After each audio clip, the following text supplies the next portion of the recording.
Hello students, welcome to my channel Biogene again. And अपनी ही series में चलते हुए आज हम बात करेंगे +1 के टॉपिक की, that is breathing and exchange of gases. Very very important topic और खासकर कॉन्सेप्ट बेस्ड टॉपिक है। तो हम अपने उसी पैटर्न पे चलेंगे, NCERT, and then I have to explain here about the various concepts which are given in the NCERT. So, oxygen is utilized by the organisms to indirectly break down the simple molecules like glucose, amino acids, and fatty acids to derive energy to perform various activities. Carbon dioxide, which is harmful, also released during the above catabolic reaction. सबसे पहले तो ये बात समझिए, हम जो बातें कर रहे हैं वो कैटाबॉलिक रिएक्शन की बात कर रहे हैं यहाँ पे. It is therefore evident oxygen has to be continuously provided to the cells and carbon dioxide provided by the cells have to be released out. मतलब कि हमें ऑक्सीजन चाहिए, तो ऑक्सीजन जो है, oxygen is necessary for the breakdown of the food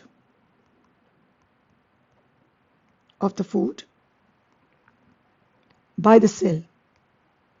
यानी कि बात हो रही है किसकी? ऑक्सीडेशन की. And in turn carbon dioxide is produced. तो मतलब यहाँ पे सेल जो है वो ऑक्सीजन को यूज कर रहा है और कार्बन डाइऑक्साइड प्रोड्यूस कर रहा है. Now CO2 being harmful has to be removed.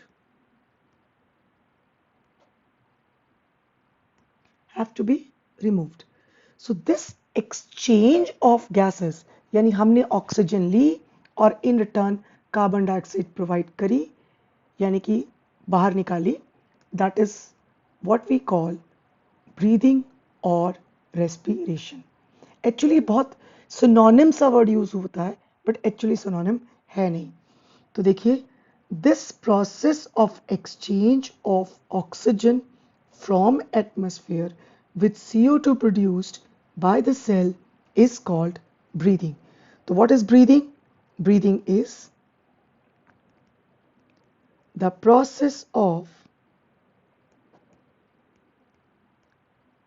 exchange of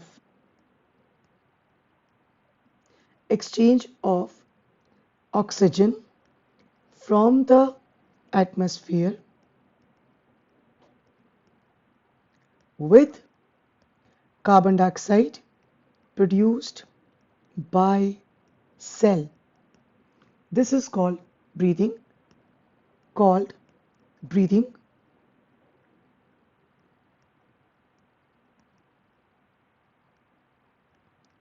or commonly known as respiration.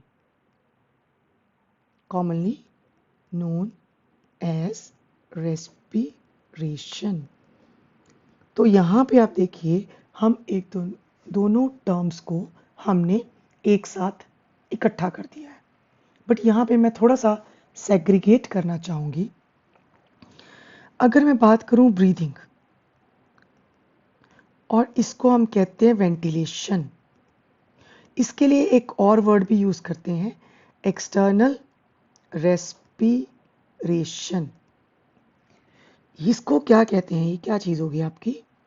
This is the exchange of gases between body and atmosphere. Exchange of gases, that is oxygen and carbon dioxide between body and atmosphere. तो body में basically lungs की बात हो रही है. ये है breathing. When we place our hand on the chest and हम जैसे सांस लेते हैं तो हमें लगता है हमारा रिबकेज ऊपर नीचे जा रहा है. सो ये जो ऊपर नीचे रिबकेज जा रहा है, दैट इज बेसिकली ब्रीदिंग और ventilation. And then second term I would like to mention over here, this is respiration, or we commonly called as internal breathing, sorry, yes, we commonly called as internal breathing or cellular respiration. ये क्या हुआ? This is the exchange of gases at the level of cell. Of course gases आपकी oxygen and carbon dioxide. तो जो हम ये बात कर रहे थे कि ऑक्सीजन जो है वो नेसेसरी है ब्रेकडाउन के लिए, सेलुलर लेवल पे ब्रेकडाउन हो रहा है बट आपका बॉडी उसको ले रहा है और फिर वो ऑक्सीजन सेल के पास जा रही है. मतलब you inhale the oxygen, goes to lung, then go to blood, then go to cell, फिर ऑक्सीडेशन हुई, फिर सिमिलर तरीके से CO2 सेल से ब्लड, ब्लड से लंग और फिर बाहर. तो आप ये देखिए इसमें पूरा प्रोसेस आपका इन्वॉल्व हो रहा है. तो हम ये नहीं कह सकते एक लेवल पे चीजें हो रही हैं. तो place your hand on the chest and you can feel the chest moving up and down. You know that this is due to breathing. So how do we breathe? I have already explained to you. So now we come to next. एक छोटा सा comparison है respiratory organs. इसके लिए हम एक बात करते हैं, कहते हैं मैकेनिज्म ऑफ ब्रीदिंग जो है, जो आपका मैकेनिज्म है ब्रीदिंग का, मैकेनिज्म ऑफ ब्रीदिंग ये किस चीज पे डिपेंड करता है? डिपेंड्स अपॉन, किस पे डिपेंड करता है? नंबर 1 आपका हैबिटेट एंड दूसरा है the level of organisation. Level of organisation कि कौन सा ऑर्गेनिज्म किस लेवल ऑफ ऑर्गेनाइजेशन पे बैठा है. तो कहते हैं mechanism of breathing vary among the different groups of animals depending mainly upon habitat and level of organism. Then lower organisms like sponges, coelenterates, flatworm. तो इसमें बात कर रहा है. अगर मैं बात करती हूँ लोअर ऑर्गेनिजम्स की, लोअर ऑर्गेनिजम्स जैसे कि स्पॉन्जेस हो गए, जैसे कि आपके पास सीलेंट्रेट्स हो गए यानी हाइड्रा वगैरह, सीलेंट्रेट्स हो गए,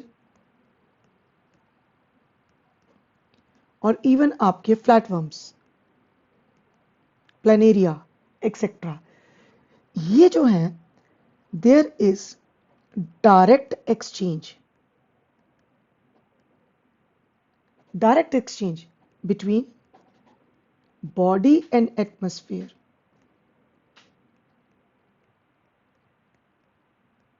एक एग्जांपल ले लेती हूं. जिस तरह से ये प्लेनेरिया है, दिस इज प्लेनेरिया.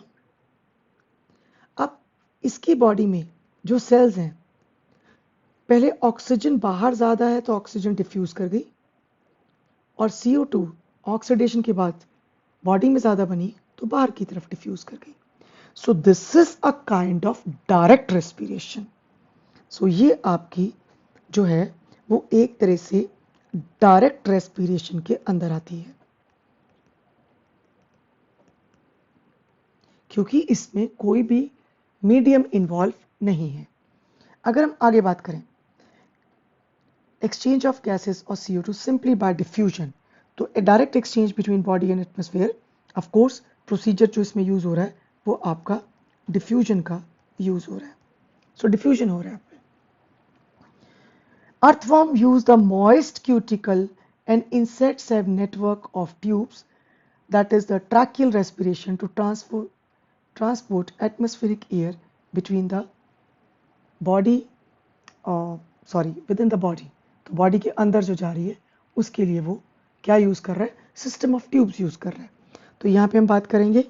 नेक्स्ट, अगर मैं अर्थवर्म की बात करती हूँ तो अर्थवर्म के साथ साथ हमारे पास फ्रॉग की भी एग्जांपल आती है, जिसमें बट फ्रॉग के केस में क्यूटिकल वर्ड नहीं यूज करेंगे, we will use skin.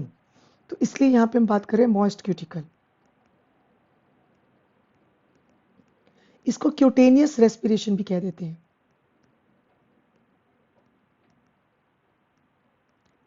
And second हम यहाँ बात कर रहे हैं इंसेक्ट्स की. So they have a system of tubes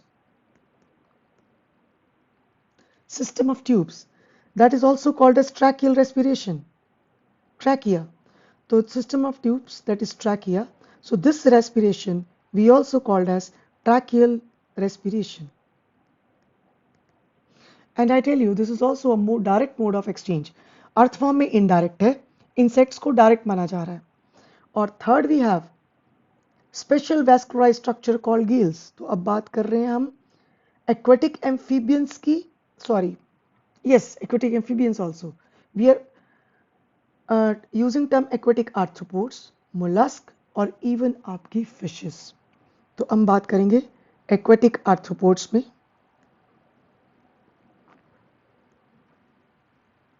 Then we have fishes, mollusks, और जैसे कि मैंने पहले बात किया कि जो हमारे पास aquatic amphibians हैं, एक्चुअली इनमें एक्सटर्नल गिल्स होते हैं. तो we will have, there is a vascularized structures, that is gills. और फिर हम बात कर रहे हैं कि amphibians के केस में not all amphibians have gills. Some aquatic amphibians they possess gills. That too is external gills. So amphibians, reptiles, and mammals, including birds also. So birds and mammals. So they have vascularized bag-like structure. Bags, that is called as lungs. तो एक यहाँ पे terminology और use कर लेते हैं. जो गिल से रेस्पिरेशन होती है उसको हम ब्रेंकियल रेस्पिरेशन कहते हैं, और जो लंग्स से होती है उसके लिए वर्ड यूज करते हैं पल्मोनरी रेस्पिरेशन. तो this is the terminology we are using over here apart from your this part which is showing in the NCERT. So fishes use gill, where amphibians, reptiles, birds, mammals respire through lungs. Amphibians like frog can respire through moist skin also. तो जैसे मैंने आपसे बात करी कि हमारे पास यहाँ पे एक फ्रॉग की एग्जांपल भी है. फ्रॉग में आपके पास क्यूटेनियस रेस्पिरेशन भी है, यानी skin, and it has your pulmonary respiration also.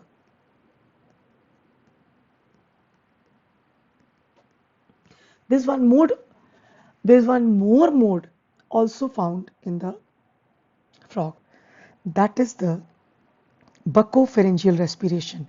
Buccal cavity की lining help कर रही है. Buccopharyngeal respiration. तो ये हमारे पास डिफरेंट मोड्स हो गए. इसके अलावा एनिमल किंगडम में you will get to know so many other modes. तो हम ब्रीफिंग में हम यहाँ पे बात करेंगे. Now I am going to talk about the human respiratory system. तो अब हम डिटेल में बात करेंगे about human respiratory system. The human respiratory system consist of respiratory tract and respiratory organs. तो हमारे पास रेस्पिरेटरी ट्रैक्ट है एंड हमारे पास रेस्पिरेटरी ऑर्गन्स हैं. Of course that organs are lung. तो हम starting with the respiratory tract first. तो हमने यहाँ पे शुरू किया रेस्पिरेटरी ट्रैक्ट.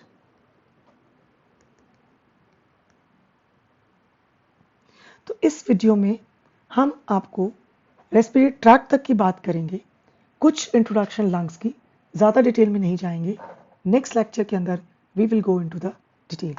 तो respiratory tract, it starts from the external nostrils. They are paired openings. This leads to the next part. This is called as nasal cavity. And nasal cavity से जब air आपकी पास होती है तो आप ये देखिए नेजल कैविटी में यहाँ पे हेयर हैं।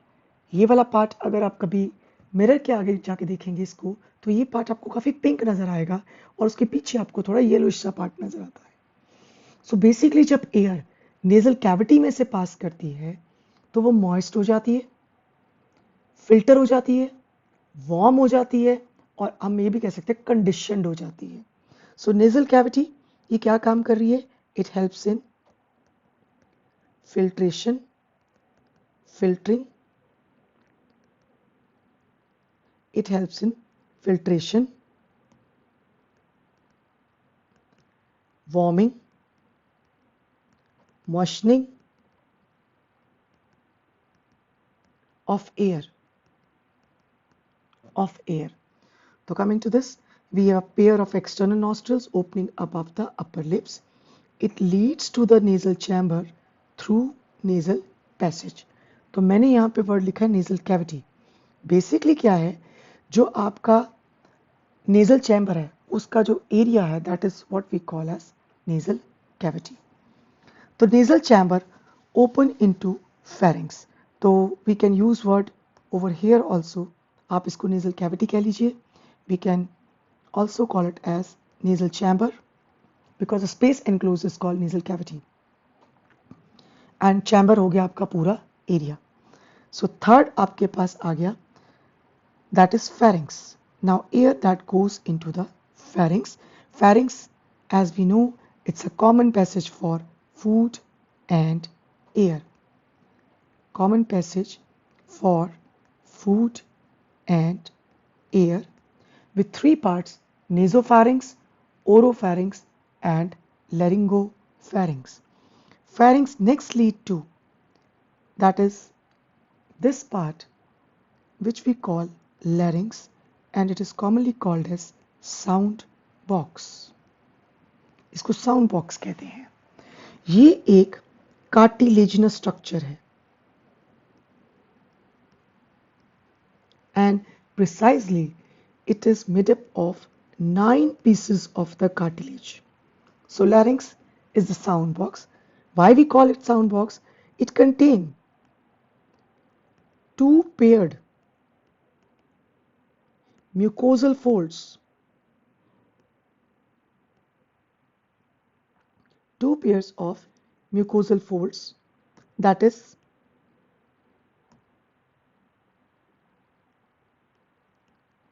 first pair and second pair. जो फर्स्ट पेयर है इसको अपर वेस्टिब्यूलर फोल्ड्स भी कह देते हैं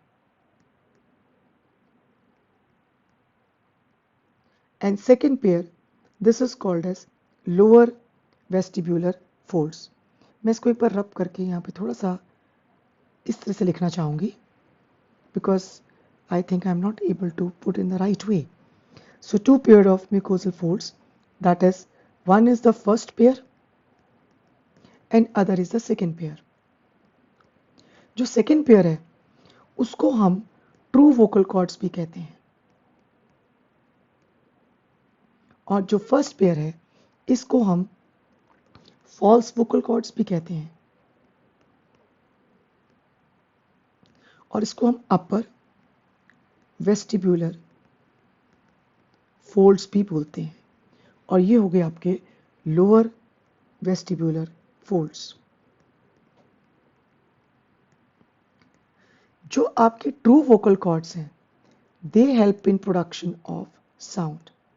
help in production of sound. तो साउंड का production due to their vibrations, इनकी वाइब्रेशंस की वजह से होता है. सो ये तो हो गया हमारे पास लैरिंग्स का. यहाँ पे एक और वर्थ मेंशनिंग बात है. A thin leaf like elastic cartilage project into the pharynx is epiglottis. ये बेसिकली लैरिंग्स का ही एक कार्टिलेज है. एपिग्लॉटिस जो क्या काम करता है, it swings to close glottis. Glottis is the opening of larynx. It swings to close glottis during swallowing. तो जब हम खाना खा रहे हैं उस टाइम पे ये एयर पैसेज की तरफ आ जाता है ताकि खाना इस साइड पे ना जाए. तो coming back to NCERT again, the nasal chamber open into pharynx, a portion which is common passage for food and air. The pharynx open through laryngeal region into trachea. तो ये कहता है कि जो pharynx है वो ट्रैकिया में खुलता है थ्रू larynx. तो हमने भी वही पैसेज फॉलो किया, pharynx, then larynx and then trachea. Larynx एक cartilaginous box है, I have already discussed, help in sound production and hence called sound box. During swallowing, glottis can be covered by thin, elastic, leaf-like cartilage. Cartilaginous flap called epiglottis to prevent entry of food into the larynx. Now trachea. अब बारी आ गई trachea की. तो larynx, जो larynx है, that is opening into, और आप कह सकते हो upper part of किसका है, trachea का है. तो trachea, इसको commonly हम windpipe कहते हैं. Windpipe कहते हैं. So trachea is a straight tube extending up to mid-thoracic cavity. तो windpipe है, straight tube है, reaching up to or extending up to mid-thoracic cavity. वहां तक जाता है और almost and then branch into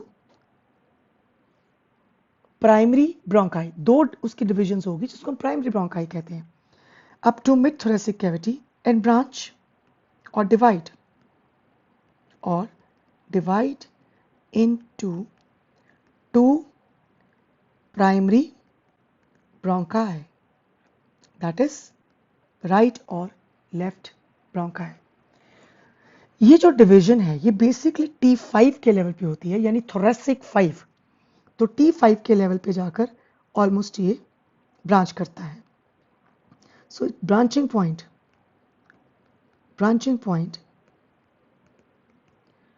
eight the level of thoracic 5 और T5 उसके लेवल पे ब्रांच करता है. नाउ आपके पास ट्रैकिया स्ट्रेट ट्यूब हो गया, थोरेसिक कैविटी में गया, डिवाइड किया फिफ्थ थोरेसिक के पास जाकर into right and left primary bronchi.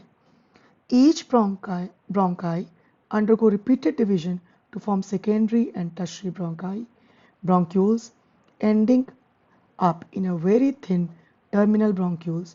The trachea, primary, secondary, and tertiary bronchi and initial bronchioles are supported by incomplete cartilaginous rings. तो हम जरा यहाँ पे पहले बात कर लें कि जो ट्रैकिया है, ट्रैकिया जो है उसको सपोर्ट करता है. Trachea is supported by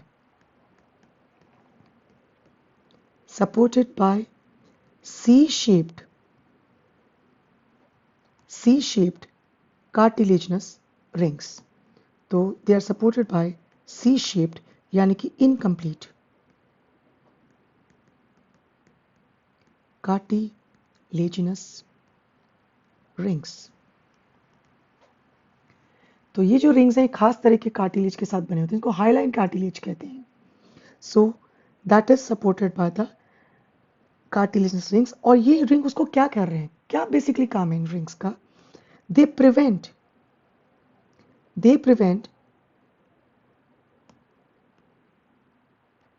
the collapsing of trachea. तो ट्रैकिया को कोलैप्स होने से क्या करते हैं, प्रिवेंट करते हैं. नाउ बेसिकली ट्रैकिया के बाद अब हम बात करेंगे अपनी प्राइमरी ब्रोंकाई की. Now trachea divides to form primary bronchi. Trachea divides into right and left.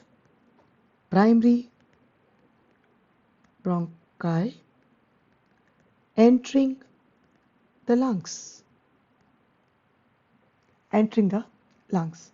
और ये जो सिस्टम ये बात कर रहा है कि secondary tertiary all these things basically ये सारी डिवीजन लंग्स के अंदर हो रही है. तो एक बार हम यहाँ पे नेक्स्ट जो बात करेंगे we will talk about lungs, the actual respiratory organ. तो I would like to have this part in my next lecture. So यहाँ पे मैं आपको एक रेस्पिरेटरी का आइडिया देना चाहती हूँ किस तरह से. Now see, this is the system. Now it is going to sum up of the chapter also जितना मैंने अभी डिस्कस किया है. तो ये हमारा nasal cavity, this is your nasal passage और चैम्बर, और ये आ गया आपका इंटरनल नेयर्स. इस तरह से दिस इज बकल कैविटी, और ये पार्ट है सॉफ्ट पैलेट का जिसको म्यूवुला कहते हैं. Now here is a flap like structure, this is called epiglottis, और ये हो गया जी हमारा ट्रैकिया, और उसके पहले ये पार्ट आ गया आपका लैरिंक्स का. सो दिस इज योर एक्सटर्नल नेयर्स और nostrils. This is your internal nares or nostril, and this is the nasal passage or cavity, and here is the pharynx.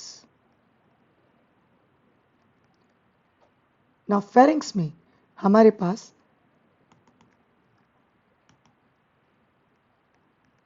this part is nasopharynx, this part जो बिल्कुल oral cavity के पीछे है ओरोफैरिंक्स, और ये part laryngopharynx आता है. This is glottis and here is the trachea.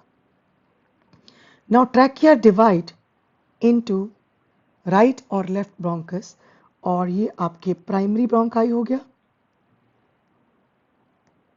These are your primary bronchi. Now primary bronchi it enter the lung. Lung की detail I would like to discuss little later on. So this is your secondary. ये हो गया आपका primary bronchi. Primary अंदर enter करते ही this is going to be secondary. Secondary फिर divide किया, this is tertiary, और tertiary फिर आपके divide कर रहे हैं. And tertiary जब आपका divide करता है तो then we call it as terminal bronchioles. Sorry, this is called initial bronchioles. Initial bronchioles. Terminal bronchi, and then we have many more divisions. These are called as bronchioles. तो जो शुरू वाली बात हो रही है यहाँ पे टर्मिनल ब्रोंकाई के बाद ये जो कुछ पतली पतली ट्यूब्स बन रही हैं, these are called initial bronchioles. ये हॉरिजॉन्टली भी डिवाइड कर रही हैं और वर्टिकली भी डिवाइड कर रही हैं.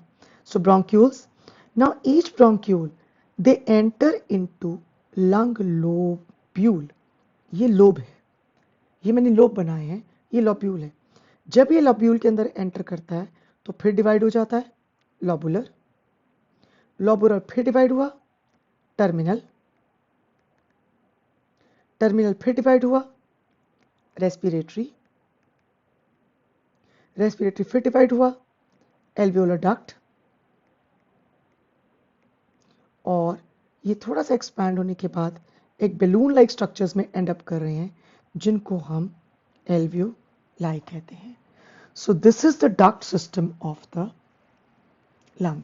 यानी ये जो पैसेज है बेसिकली एयर का पैसेज है, और आपको जो रिंग्स हैं वो आपको primary bronchi, secondary, tertiary, terminal bronchi और कुछ इनिशियल ब्रोंक्यूल्स पे मिलेंगे.